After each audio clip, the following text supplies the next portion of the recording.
Hey all, it's your girl Erin.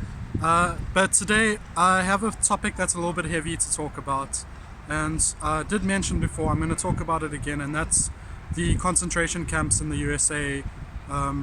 So I mentioned before that the plan of having this government enforcement agency that has locked up a whole bunch of families, separated families, locked up kids, is that it successfully dehumanizes those people. You cannot be such an officer and retain your humanity and empathy for others.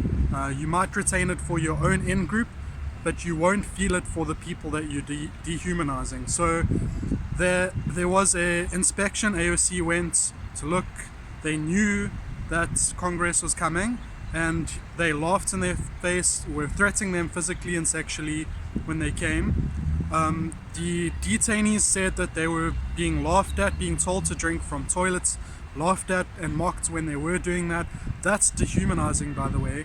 And so in terms of the dehumanization, well, they might still be working on the mass deportations, which will fully dehumanize the agents that go onto the field, but it looks like the agents in the concentration camps are already fully dehumanized.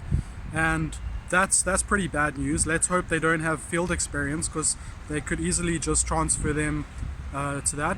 Once they've purged the undocumented immigrants, they'll probably go after the people with brown skin in that, to be honest, but who knows. They're going to go after queer people and leftists.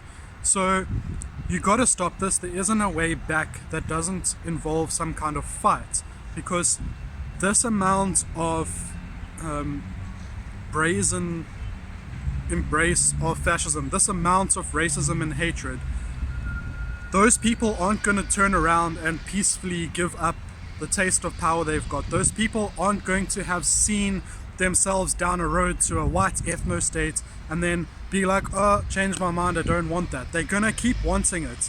If you elect someone better, they're going to keep wanting it. They're going to still be there. And you're not going to elect someone better the way things are going right now. I don't know if you're going to reach a 2020 election, because it is escalating pretty quickly.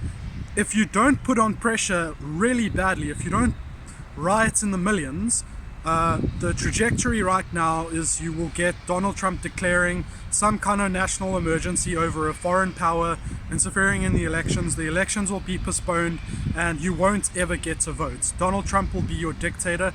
That will happen if the current trajectory happens. Now, I really hope people in the USA don't allow that to happen. I've seen a few walkouts, I've seen a few protests, I've seen a few celebrities speaking out, but it's not enough. AOC is the only one really giving this the attention it needs, but it's not enough. And so it's not going to get ended this way. You need to be rioting in the millions. You need to stop the detention of children, because it's dehumanized. The prison guards are fully already ready to treat people like subhuman, like other animals. They already lost all the empathy for the people, if they ever had any to begin with. The people that are going into the field, separating families and locking those people up, they're already being dehumanized. The more people they do it to, the less chance you have at reason, and the only way to stop those agents and people will be to physically restrain them. So things are bad, and you really honestly need to be seeing this as, if you don't stop ICE, the border issue, the concentration camps, if you don't stop it before the 2020 elections, you won't have the 2020 elections. I'm sorry, but that is the way things are going. That is, I don't know how Donald Trump has the ability to have concentration camps, that level of dehumanization, his own military in force who are ready to split families up. You don't have that without him then going, well, why have an election? I'm already untouchable. He's already untouchable. Every single person in the USA should be rioting, and the fact that they're not is telling everyone in the world that either you want it or Donald Trump is untouchable. Which is it? So I would say psychologically prepare yourself for being in a concentration camp if you aren't going to be ready to fight right now, because that's the two options you have.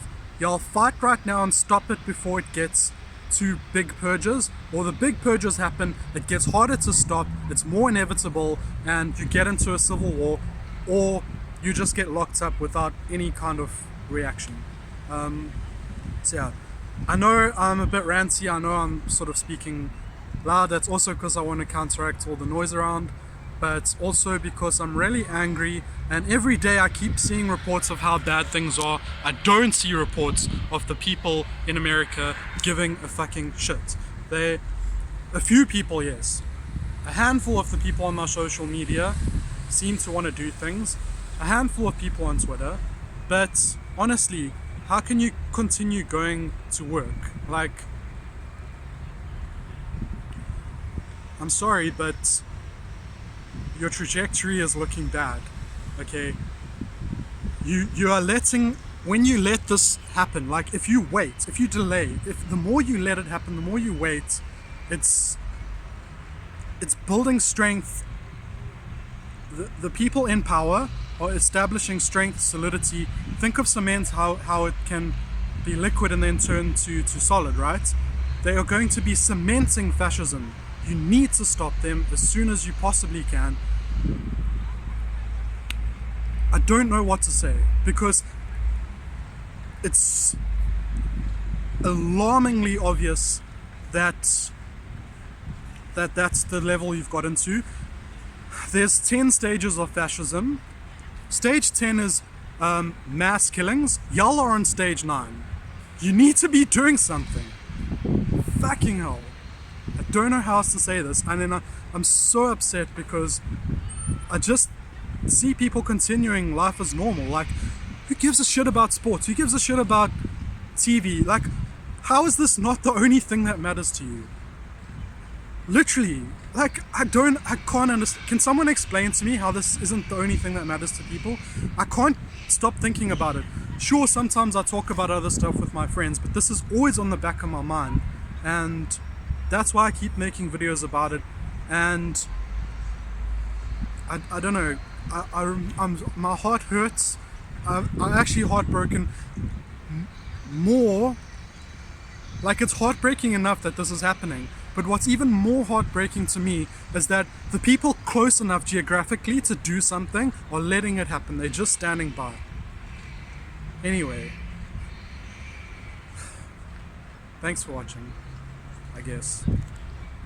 I really don't want y'all to be in concentration camps, but you're gonna be if you don't stop these people.